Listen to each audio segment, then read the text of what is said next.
In the heart of the dense dark woods where the trees loomed like shadowy sentinels and the air was thick with an eerie mist, Emily found herself lost. She had ventured into these woods on a whim, following an overgrown path that seemed to beckon her deeper and deeper into the unknown. As twilight descended, so did a heavy fog that rolled in like a sinister blanket. Emily's heart quickened with each step she took, her flashlight barely cutting through the dense mist. Branches creaked overhead, whispering secrets that sent shivers down her spine. Suddenly, Emily heard footsteps behind her, soft but distinct amidst the eerie silence. She whirled around, her flashlight beam dancing wildly. Nothing. Just the looming trees and the swirling fog.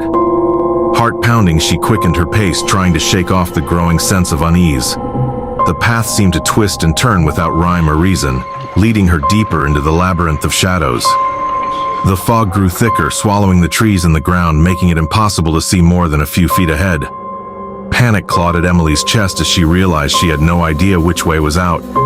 Then, faintly at first, she heard it, a low haunting melody echoing through the woods. A child's song, soft and melancholic. Emily froze, her breath catching in her throat. Who could be singing out here, in this desolate place? Driven by equal parts fear and curiosity, Emily followed the haunting tune, her senses heightened to the max. The fog swirled around her like phantoms, distorting shapes and playing tricks on her mind. As she rounded a gnarled oak tree, Emily stumbled upon an old overgrown cemetery. Tombstones jutted from the ground like rotten teeth, their inscriptions weathered and unreadable. The singing grew louder, drawing her closer to the heart of the graveyard. There, beneath the boughs of a weeping willow, stood a child, a boy with pale skin and dark, hollow eyes.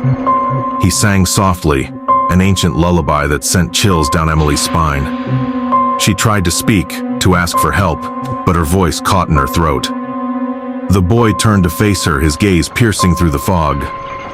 "Lost like me," he whispered, his voice hollow and distant. "You cannot leave. None of us can." Emily's blood ran cold. She stumbled back, her heart racing as she turned to flee. But the fog seemed to thicken around her, wrapping her in a suffocating embrace. The boy's song echoed in her ears, growing louder and louder until it drowned out her own thoughts. Just as panic threatened to consume her, Emily burst through the fog and into the clearing. The woods stretched out before her, but she recognized a familiar landmark, a fallen tree she had passed earlier. With renewed determination, Emily sprinted through the woods, the fog thinning behind her. She dared not look back, but she could feel eyes on her, a presence lingering just beyond her vision. At long last, Emily burst from the woods, her chest heaving, her body trembling. She collapsed onto the familiar path, bathed in the light of the full moon.